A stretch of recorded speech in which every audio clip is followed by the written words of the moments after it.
Subscribe कीजिए दोस्तों हमारे चैनल को। नोटिफिकेशन पाने के लिए बेल आइकन को प्रेस कीजिए। तो देखिए बच्चों, हम सेंट्रल गवर्नमेंट पढ़ रहे थे, केंद्र सरकार। उसमें हमने जो है सरकार का अर्थ, प्रकृति और कार्य प्रणाली के बारे में पढ़ा। पढ़ने के उपरांत उसके जो भाग बताए गए, व्यवस्थापिका, कार्यपालिका और न्यायपालिका, इनके बारे में भी हमने पढ़ा। और इसके बाद व्यवस्थापिका के बारे में हमने पढ़ा कि इसके अंदर लोकसभा, राज्यसभा होती है। संसद का निर्माण कैसे होता है आर्टिकल 79 के अनुसार। और लोकसभा की संरचना और संगठन भी हमने पढ़ लिया था। इसके बाद हम बात कर रहे थे सदस्य संख्या। लोकसभा में सदस्य संख्या मूल संविधान में सदस्य संख्या 500 निर्धारित की गई। मूल संविधान में कितनी की गई है? 500 निर्धारित। लेकिन 87वें संविधान संशोधन 1987 के अनुसार गोवा, दमन दीव पुनर्गठन आयोग अधिनियम, इसके द्वारा लोकसभा में वर्तमान में सदस्य संख्या 552 निर्धारित कर दी गई, जिसमें 530 सदस्य राज्यों से, संघीय राज्यों से, 20 सदस्य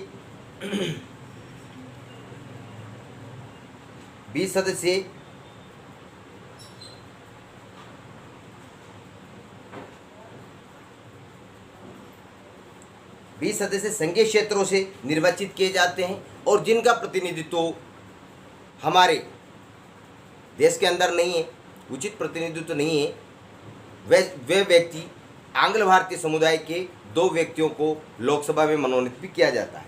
इसके बाद बात आती है कि इनका निर्वाचन कैसे होता है। तो सदस्यों का निर्वाचन प्रत्यक्ष रूप से जनता के द्वारा किया जाता है। किसके द्वारा किया जाता है? जनता के द्वारा। अब जनता के द्वारा किया जाता है तो जनता में भी वह व्यक्ति जो वयस्क हैं, वयस्क का मतलब जो व्यक्ति 18 वर्ष की आयु पूर्ण कर चुके हैं, वह व्यक्ति उनको अपने मत देकर इनको क्या करते हैं? विजय बनाते हैं और ये लोकसभा सदस्य बनते हैं। लोकसभा में सभी निर्वाचन क्षेत्र एकल सदस्य रखे गए हैं। किसी भी क्षेत्र में 2 व्यक्ति चुने नहीं जाते। एकल सदस्य का मतलब होता है एक निर्वाचन क्षेत्र में एक व्यक्ति ही चुना जाता है। इसके बाद बात आती है कि लोकसभा सदस्यों को सदस्य बनने के लिए क्या योग्यताएं होनी चाहिए। तो सबसे पहली बात, उनके लिए योग्यताओं का निर्धारण किया गया है। पहली चीज़ तो वो भारत का नागरिक हो। पहली चीज़ क्या हो? वो भारत का नागरिक हो। ठीक है, वो दूसरी कंट्री का नहीं होना चाहिए। कहाँ का नागरिक होना चाहिए? भारत का। दूसरी बात, उसकी उम्र 25 वर्ष से कम नहीं होना चाहिए। कितनी होना चाहिए? 25 वर्ष से कम नहीं होना चाहिए। तीसरी बात आती है कि वो भारत सरकार या राज्य सरकार या किसी भी केंद्र शासित प्रदेश में लाभ के पद पर कार्य करते हुए नहीं पाया जाना चाहिए। अगर वो लाभ के पद पर कार्य करता है तो उसको चुनाव लड़ने से पहले अपने पद से त्यागपत्र देना होता है। ठीक है। इसके बाद भारत के संघीय किसी भी न्यायालय द्वारा, चाहे वो भारत सरकार का सर्वोच्च न्यायालय हो या किसी भी स्टेट का उच्च न्यायालय हो, उसके द्वारा पागल या दिवालिया घोषित नहीं किया गया। क्या नहीं किया गया हो? पागल या दिवालिया। ठीक है। ये योग्यताएं होनी चाहिए एक लोकसभा सदस्य बनने के लिए या लोकसभा सदस्य के लिए चुनाव लड़ने के लिए। ये सब योग्यताएं निर्धारित की गई है हमारे संविधान के द्वारा। इसके बाद इनका कार्यकाल क्या होता है? देखिए, लोकसभा का सामान्य रूप से कार्यकाल 5 वर्ष है। प्रधानमंत्री के परामर्श के आधार पर, जब प्रधानमंत्री परामर्श का मतलब सुझाव। ठीक है, क्या होता है परामर्श का मतलब? सुझाव। तो प्रधानमंत्री के परामर्श के आधार पर राष्ट्रपति के द्वारा लोकसभा को समय से पूर्व भंग भी कर दिया जाता है। क्या कर दिया जाता है? लोकसभा को समय से पूर्व भंग मतलब उसको खारिज कर दिया जाता है। ये अब तक ऐसी व्यवस्था, इस प्रकार की कार्य परिघटना अब तक हमारे देश में 9 बार हो चुकी है। समय से पूर्व लोकसभा कितनी बार भंग हुई है? 9 बार भंग हुई है। ठीक है। अब बात आती है अधिवेशन की। तो लोकसभा और राज्यसभा की अधिवेशन राष्ट्रपति के द्वारा ही बुलाई जाते हैं। किसके द्वारा बुलाए जाते हैं? राष्ट्रपति महोदय के द्वारा। अब अधिवेशन, संयुक्त अधिवेशन क्यों बुलाया जाता है? जब संविधान में संशोधन करना हो। दोनों का, लोकसभा और राज्यसभा का जो संयुक्त अधिवेशन होता है, तो एक विशेष कंडीशन में बुलाया जाता है जब हमारे संविधान में संशोधन करना हो। ठीक है। अधिवेशन राष्ट्रपति के द्वारा ही बुलाए जाते हैं और स्थगित भी किए जाते हैं। स्थगित का मतलब अधिवेशन चल रहा हो तो उसको रोकना। क्या करना? रोकना। कुछ समय के लिए उसको क्या करना? रोक देना, स्थगित। और इस संबंध में नियम केवल ये है कि लोकसभा में, सबसे बड़ी बात, लोकसभा की 2 बैठकों के मध्य क्रमिक रूप से 6 माह से अधिक अंतर नहीं होना चाहिए। अर्थात लोकसभा के अधिवेशन कितने होने चाहिए? 1 वर्ष में 2 बार। बात समझ में आ रही मेरी बच्चों? 1 वर्ष में कितनी बार होनी चाहिए अधिवेशन? 2 बार। कितनी बार होनी चाहिए अधिवेशन? देखिए, अधिवेशन लोकसभा का कितना होना चाहिए? कितनी बार होना चाहिए? 2 बार होना चाहिए, क्रमिक रूप से। क्रमिक का मतलब होता है क्रमिक रूप से 6 माह से अधिक का समय नहीं होना चाहिए। कहने का मतलब, जो अधिवेशन बुलाया जाता है राष्ट्रपति महोदय के द्वारा, उसमें 6 माह से अधिक का समय नहीं होना चाहिए।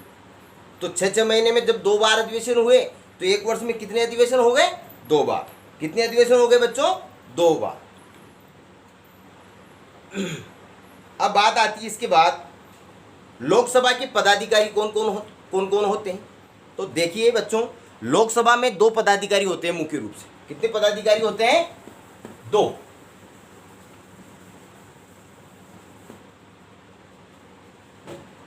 लोकसभा के पदाधिकारी,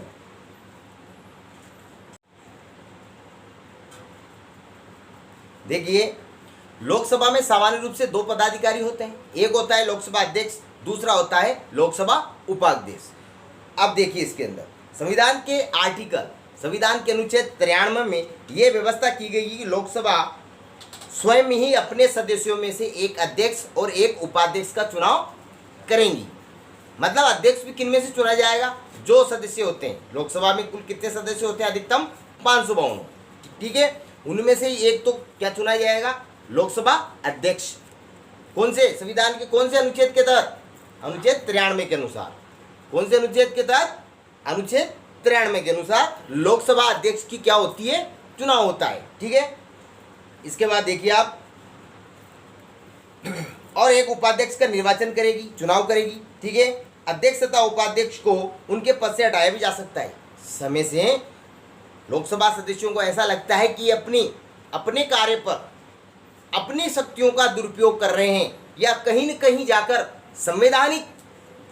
संवैधानिक तंत्र का क्या कर रहे हैं? विखंडन कर रहे हैं। संवैधानिक तंत्र के अनुरूप कार्य नहीं कर रहे हैं, तो लोकसभा के अपने सदस्य इनको अपने पद से हटा भी सकते हैं। तो देखिए आप, यदि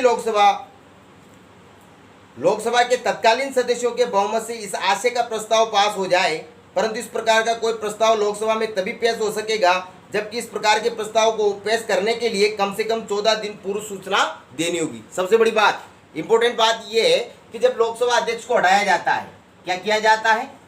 अपने पद से पदच्युत किया जाता है, अपने पद से उसको हटाया जाता है। तो हटाने के लिए कुल सदस्य संख्या का 2/3 सदस्य क्या करें? उसके खिलाफ अपने मत का प्रयोग करेंगे। ठीक है। और सबसे बड़ी बात, हटाने से पहले उसको 14 दिन पूर्व उसको क्या किया जाएगा? सूचित किया जाएगा कि माननीय अध्यक्ष महोदय, आपको पद से हटाया जाएगा। अब क्यों हटाया जाएगा? इसका हम आपके खिलाफ मत का प्रयोग करेंगे। पहले तो मत दिए तभी तो वो क्या नाम से जो है लोकसभा सदस्य लोकसभा अध्यक्ष बने, लेकिन पद से हटाया जाएगा। ये पहले उसको संसूचित कर दिया जाता है। ठीक है। सूचित कर दिया जाता है। संविधान के अनुसार अध्यक्ष और उपाध्यक्ष को संसद द्वारा निर्धारित वेतन और भत्ते प्राप्त होते हैं। उनको वेतन और भत्ते किसके द्वारा प्रदत्त किए जाते हैं? संवैधानिक नियमों के अनुसार। ठीक है बेटा। देखिए, अब बात आती है कि लोकसभा अध्यक्ष की कार्य और शक्तियां क्या क्या है। क्या तो उनके कार्य हैं और क्या उनकी शक्तियां हैं, उनके फ्रैक्शंस क्या हैं, लोकसभा में उनके कार्य क्या हैं। तो सबसे बड़ी बात वो क्या करता है, क्या करता है, सभी बैठकों में अध्यक्षता करता है नहीं करता। देखिए आप इसके अंदर भारतीय लोकसभा में अध्यक्ष को लगभग वे ही अधिकार प्राप्त हैं जो ब्रिटिश लोक सदन में हाउस ऑफ कॉमन्स के अध्यक्ष को प्राप्त है। ब्रिटेन अर्थात इंग्लैंड की जो कॉमन्स हाउस ऑफ कॉमन्स है, वहाँ की संसद है, वहाँ के जो अध्यक्ष को प्राप्त है, वही हमारे जो हिंदुस्तान के अंदर, हमारे इंडिया के अंदर लोकसभा अध्यक्ष को उतने ही अधिकार प्रदान किए गए हैं। किसने प्रदान किए हैं बेटा? ये संविधान ने। किसने प्रदान किए गए हैं? संविधान ने। ठीक है, अब बात आती है कि अध्यक्ष के द्वारा लोकसभा की सभी बैठकों की क्या कर दी जाती है? अध्यक्षता। मैंने भी आपको बताया कि सामान्य सभी बैठकों की अध्यक्षता कौन करता है? लोकसभा अध्यक्ष करता है। ठीक है, अध्यक्ष होने के नाते उसके द्वारा सदन में क्या किया जाता है? पहली चीज, शांति व्यवस्था कायम की जाती है। ठीक है, जो वाद विवाद प्रश्नोत्तर चलते हैं वहां, उनमें क्या कर दिया जाता है? सभी लोगों को संयम पूर्वक अपनी बात रखने के लिए लोगों को कहा जाता है। किसके द्वारा कहा जाता है? लोकसभा अध्यक्ष के द्वारा। तो शांति व्यवस्था बनाए रखता है और सभी बैठकों की अध्यक्षता भी करता है। दोनों बात समझ में आ गई? आगे देखिए, शांति व्यवस्था और अनुशासन बनाए रखने का कार्य करता है। देखिए आप, लोकसभा का समस्त कार्यक्रम, प्रश्न और पूरक प्रश्न कब करने हैं? देखो, दल और विरोधी दल दो खेमे होते हैं सदन के अंदर। एक तो होता है सत्ताधारी दल, एक होता है बेटा विरोधी दल। ठीक है, जो प्रतिपक्ष इसको कहा जाता है, वो क्या करता है? जो सत्ताधारी दल है उससे क्या करता है? प्रश्न, पूरक प्रश्न, वाद विवाद, जन कल्याणकारी योजनाओं की आलोचनात्मक ढंग से क्या करता है? गहनता से, सूक्ष्मता से उनसे पूछताछ करता है। किसी बात को वाद विवाद या प्रश्न या पूरक प्रश्न कहा जाता है। ठीक है, आगे देखिए आप, लोकसभा के समस्त कार्यक्रम कार्यवाही अध्यक्ष के द्वारा निश्चित की जाती है। वो सदन के नेता के परामर्श से, सदन का नेता कौन होता है बेटा? जैसे लोकसभा के सदन का नेता कौन हुआ? प्रधानमंत्री। कौन होता है? प्रधानमंत्री। और राज्य की विधानमंडल में, राज्य की विधानमंडल के संदर्भ में अगर हम बात करते हैं तो राज्य की विधानमंडल में विधानसभा का नेता कौन कहता है? मुख्यमंत्री। जिस दल की क्या है? सरकार है, उस दल का जो प्रतिनिधि है वरिष्ठतम अर्थात मुख्यमंत्री या प्रधानमंत्री, लोकसभा के संदर्भ में हम अभी बात कर रहे हैं, तो उसमें लोकसभा के सदन का नेता कौन हुआ? प्रधानमंत्री। तो उसके परामर्श से, देखिए आप, सदन के नेता के परामर्श से विभिन्न विषयों के संबंध में वाद विवाद का समय क्या करता है? तय करता है। पहले तो शांति व्यवस्था बनाता है। ठीक है, फिर क्या करता है? सभी कार्यक्रमों की समुचित समय से व्यवस्था करता है। समुचित समय की व्यवस्था करता है। करता नहीं करता है कि वाद विवाद कब करने हैं, प्रश्न पूरक प्रश्न कब करने हैं, प्रश्नोत्तर कब करने हैं, सारी चीज। वह सदन की कुछ समितियों का पदेन सभापति होता है। क्या होता है? पदेन सभापति। वहां बहुत समितियां रहती है बेटा, लोकसभा के अंदर बहुत समितियां रहती है। ठीक है, प्रवर समिति है, प्राक्कलन समिति है। ऊंची क्लासों में जब आप पढ़ेंगे तो इनके बारे में गहनता से जानकारी लेंगे। मैं उदाहरण के तौर पे मैंने आपको बताया प्राक्कलन समिति। ठीक है, अब इन समितियों के अध्यक्ष तो होते हैं, लेकिन लोकसभा अध्यक्ष क्या होता है बेटा? इन सभी का पदेन सभापति होता है। मतलब ये अध्यक्ष उनका पदेन सभापति होता है। अध्यक्ष भी होते हैं और, लेकिन इनका पदेन सभापति भी कौन होता है? लोकसभा अध्यक्ष होता है। देखिए, प्रवर समितियों अर्थात सिलेक्टेड कमेटी के सभापतियों को वही क्या करता है? सभी समितियों के अध्यक्षों की नियुक्ति कौन करता है बेटा? लोकसभा अध्यक्ष। जैसे मैंने आपको बताया कि प्राक्कलन समिति के अध्यक्ष की नियुक्ति कौन करता है? लोकसभा अध्यक्ष करता है। ठीक है, इसलिए ही उसको किसको? लोकसभा अध्यक्ष को पदेन सभापति कहा जाता है। बात समझ में आ रही मेरी? इन समितियों के उनके निर्देशन में कार्य किया जाता है। अध्यक्ष ही यह निर्णय करता है कोई विधेयक धन विधेयक है या नहीं। इस चीज को इंपोर्टेंट कर लेना। हाँ, तो देखिए, अध्यक्ष ही निर्णय करता है जब लोकसभा के अंदर प्रथम सदन, व्यावहारिक सदन और निम्न सदन जिसको कहा जाता है। लोकसभा के 3 नाम है। प्रथम सदन भी इसको कहा जाता है, व्यवहारिक सदन भी इसको कहा जाता है और निम्न सदन भी इसको कहा जाता है। आर्टिकल 81 के तहत इसकी क्या हुई है? स्थापना हुई है। हमारे संविधान में इसकी स्थापना अनुच्छेद 81 के तहत की गई है। ठीक है बेटा, आगे देखिए, अध्यक्ष, बात हम अध्यक्ष के कार्यों की कर रहे हैं, उनकी शक्तियों की कर रहे हैं। तो देखिए, इसके अंदर लोकसभा अध्यक्ष क्या करता है? कोई भी विधेयक धन विधेयक है या नहीं, इसका नीतिगत निर्णय भी वही करता है। जहां तक कि फाइनल नहीं कर देता लोकसभा अध्यक्ष कि ये विधेयक धन विधेयक है या नहीं। विधेयक का मतलब होता है संवैधानिक रूप से वह कानून जो संवैधानिक ढांचे में ढलकर जो सामने आते हैं उसको विधेयक कहा जाता है। ठीक है बेटा, ध्यान रखिएगा। विधेयक से तात्पर्य है कोई भी वह नियम जो संवैधानिक तौर तरीकों में ढलकर आम जन तक पहुंचता है उसको कहा जाता है विधेयक। बात समझ में आ रही मेरी? आगे देखिएगा। संसद और राष्ट्रपति के बीच सारा क्या करता है? पत्र व्यवहार करता है। मतलब पोस्टमैन का कार्य कौन करता है? लोकसभा अध्यक्ष। संसद और राष्ट्रपति के बीच में पत्र व्यवहार, डाक का कार्य, डाक भेजने का और लेने का देने का कार्य कौन करता है बच्चों? कौन करता है? लोकसभा अध्यक्ष करता है। ठीक है, आगे देखिए। अब बात आती है, हमने लोकसभा पढ़ी, अब बात आती है उच्च सदन की। बात किसकी आती है? उच्च सदन की। अब बात आती है राज्यसभा के गठन की। राज्यसभा की संरचना कैसी होगी? राज्यसभा का संगठन कैसा होगा? राज्यसभा होती क्या चीज़ है? उसको कहा किया जाता है? तो देखिए, जिस प्रकार लोकसभा को निम्न सदन, प्रथम सदन, व्यवहारिक सदन कहा जाता है, उसी प्रकार इसको उच्च सदन कहा जाता है। क्या कहा जाता है इसको? उच्च सदन। द्वितीय सदन, उसको प्रथम सदन, तो इसको क्या कहा जाता है बच्चों? द्वितीय सदन। उसको निम्न सदन कहा जाता है, किसको? लोकसभा को, तो इसको उच्च सदन कहा जाता है। क्या कहा जाता है? उच्च सदन। इसका जो निर्माण है संविधान के द्वारा वो अनुच्छेद 80 के तहत किया गया है। किसके तहत किया गया है बताओ? 80 के तहत। इसको राज्यसभा भारतीय संसद का द्वितीय या उच्च सदन है। इसे लोकसभा की तुलना में क्या है बेटा? कम शक्तियां प्राप्त है। तो कम शक्तियां प्राप्त कैसे? संवैधानिक संशोधन की जो प्रक्रिया होती है उसमें इसको बराबर बुलाया जाता है लोकसभा अध्यक्ष को। और दोनों का जब संयुक्त अधिवेशन होता है तो उसकी अध्यक्षता कौन करता है? ध्यान दीजिएगा, उसकी अध्यक्षता करता है लोकसभा अध्यक्ष। उसकी अध्यक्षता कौन करता है? लोकसभा अध्यक्ष करता है। ठीक है, अब हम बात कर रहे हैं अभी राज्यसभा की, जिसका निर्माण हमारे संविधान में अनुच्छेद 80 के तहत किया गया है। तो इसकी संरचना कैसी है? ध्यान दीजिएगा। इसको द्वितीय सदन, उच्च सदन कहा जाता है। ठीक है, मतलब उम्र दराज लोग इसमें क्या करते हैं? अपने पद पर बैठते हैं। अब देखिए आप, सदस्य संख्या और निर्वाचन पद्धति क्या होगी? इसके सदस्य कितने होंगे? जैसे उसमें मूल संविधान, लोकसभा में तो मूल संविधान में कितने सदस्य थे? 500। ठीक है, और 87वें संविधान संशोधन अधिनियम, गोवा दमन द्वीप पुनर्गठन आयोग अधिनियम 1987 के तहत उसमें अधिकतम सदस्य संख्या कितनी कर दी? 552 कर दी। ठीक है, वो मैंने स्ट्रक्चर आपको बताई थी पहले। अब बात आती है कि राज्यसभा में अधिकतम सदस्यों की संख्या कितनी होगी? तो 250। कितनी सदस्य संख्या होगी अधिकतम? राज्यसभा में अधिकतम सदस्य कितने होंगे बेटा? अधिकतम सदस्य कितने होंगे? 250 होंगे। कितने होंगे? 250 होंगे। देखिए इसके अंदर, परंतु वर्तमान में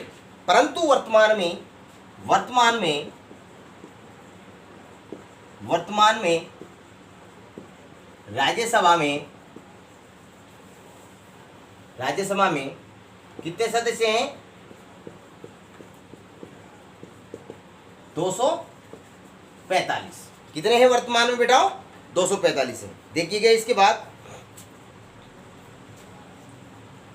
बाद इनमें से 12 सदस्य राष्ट्रपति के द्वारा किए जाते हैं, मनोनीत, है ना?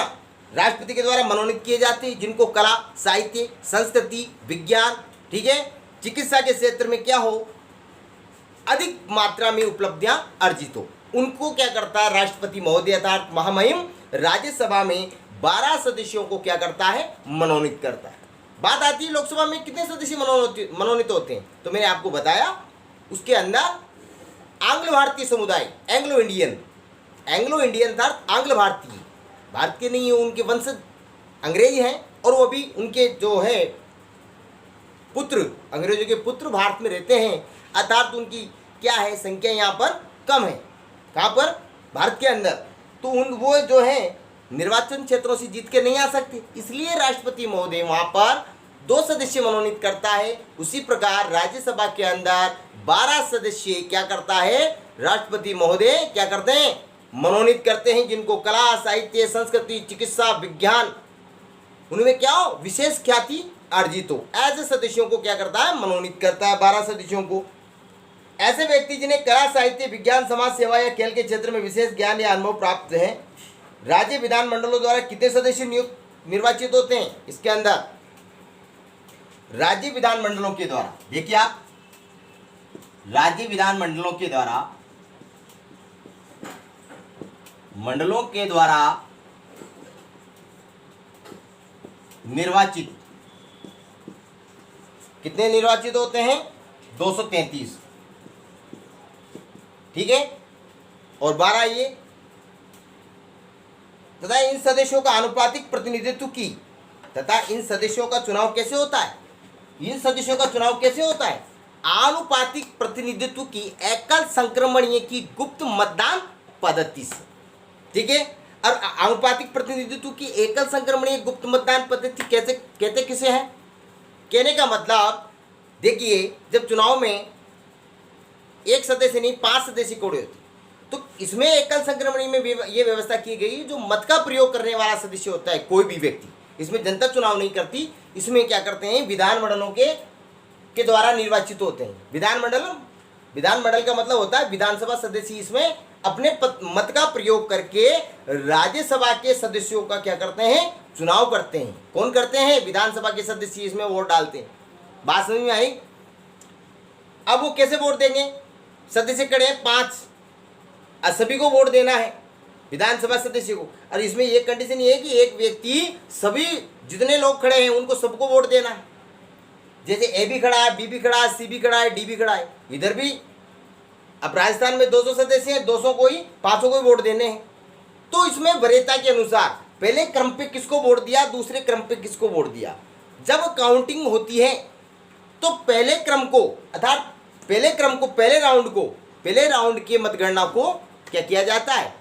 गिना जाता है। जब उसमें बराबर वोट आ जाते हैं तो दूसरे जो राउंड है, ठीक है, मतलब दूसरा जो राउंड है, दूसरे सदस्य को कितने सदस्यों ने अधिकतम वोट दिया वो देखा जाता है।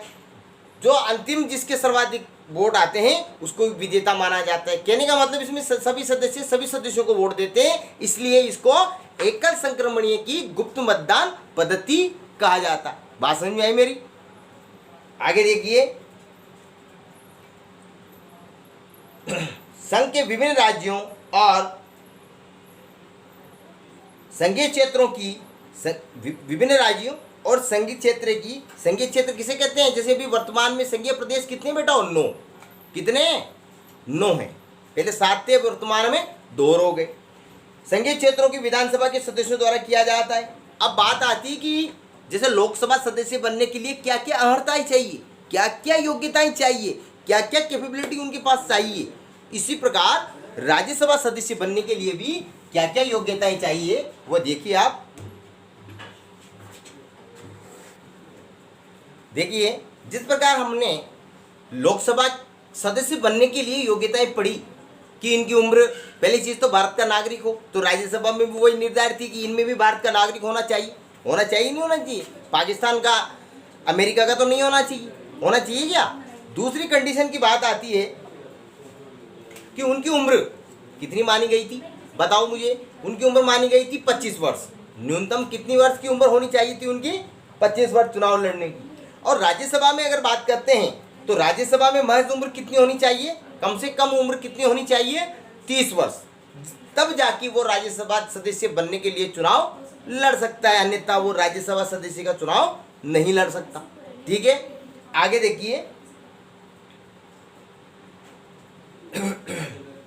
अंतर केवल लोकसभा के सदस्यों में ये है कि उसमें उम्र 25 वर्ष मानी गई है, जबकि इसमें 30 वर्ष। और सारी योग्यताएं सेम है। वो भारत का नागरिक होना चाहिए, वह भारत सरकार या किसी भी संघ सरकार, भारत सरकार या किसी भी राज्य की विधानमंडल के अंदर किसी भी लाभ के पद पर कार्य नहीं करता हुआ पाया जाना चाहिए। अगर लाभ के पद पर कार्य करता है उसको पूर्व वाले पद से त्याग पत्र देना होता है चुनाव लड़ने से पहले। ठीक है, आगे देखिए, और इसकी उम्र मैंने आपको बता दी, उसमें उसके अंदर 25 है, इसके अंदर 30 है। इसलिए इसे राज्यसभा को वरिष्ठों का सदन कहा जाता है। क्या कहा जाता है? वरिष्ठों का सदन, क्योंकि इसमें उम्रदराज लोग बैठते हैं। ठीक है, आगे देखिए, सदस्यों का कार्यकाल क्या होता है। देखिए, उसके अंदर लोकसभा सदस्य का कार्यकाल मैंने आपको बताया कि लोकसभा का सामान्य रूप से कार्यकाल 5 वर्ष है, लेकिन उसको समय से पूर्व भंग भी किया जा सकता है। किया ना, अब तक संविधान में 9 बार भंग किया जा चुका है, बताया भी थोड़ी देर पहले मैं। अब इसका कार्यकाल जो है 6 वर्ष का है। कितना है बेटाओ? 6 वर्ष का। राज्यसभा एक स्थायी सदन है। राज्यसभा क्या है? एक स्थायी सदन है। राज्यसभा क्या है? राज्यसभा एक स्थायी सदन है। कौन सा सदन है? स्थायी सदन। क्योंकि ये भंग नहीं होता, 6 वर्ष का माना गया है लेकिन भंग नहीं होता। इसका कारण क्या है कि प्रति 2 वर्ष में, प्रति 2 वर्ष का मतलब 2 वर्ष पश्चात, प्रति 2 वर्ष पश्चात कुल सदस्य संख्या का 1/3 भाग अपने में से, कुल सदस्यों में से 1/3 भाग सदस्य हटते जाते हैं और उनकी जगह 1/3 सदस्य नए चुनकर उनकी जगह आते जाते हैं। इसलिए कभी भंग नहीं होती। इसलिए कहा गया है कि राज्यसभा क्या है? स्थायी सदन है। कुल सदस्य संख्या का 1/3 भाग प्रति 2 वर्ष पश्चात क्या करते हैं? अपने पद से हटते जाते हैं। ठीक है, जिनका जैसे 6 वर्ष पूर्ण हुआ, हटे 2 वर्ष, फिर उनकी जगह नए आ गए, आए कि नहीं आए? फिर वो हटेंगे, कुल सदस्य संख्या का 1/3 भाग, उनकी जगह नयों का चुनाव हो जाएगा। होगा नहीं होगा? आगे देखिए, देखिए इसके अंदर राज्यसभा एक स्थायी सदन है जो कभी भंग नहीं होता। इनके सदस्यों का कार्यकाल 6 वर्ष है और राज्यसभा का 1/3 सदस्य, ध्यान दीजिएगा, राज्यसभा के 1/3 सदस्य, ध्यान से देखिएगा बच्चों, इंपॉर्टेंट चीज है। राज्यसभा के 1/3 सदस्य प्रति 2 वर्ष पश्चात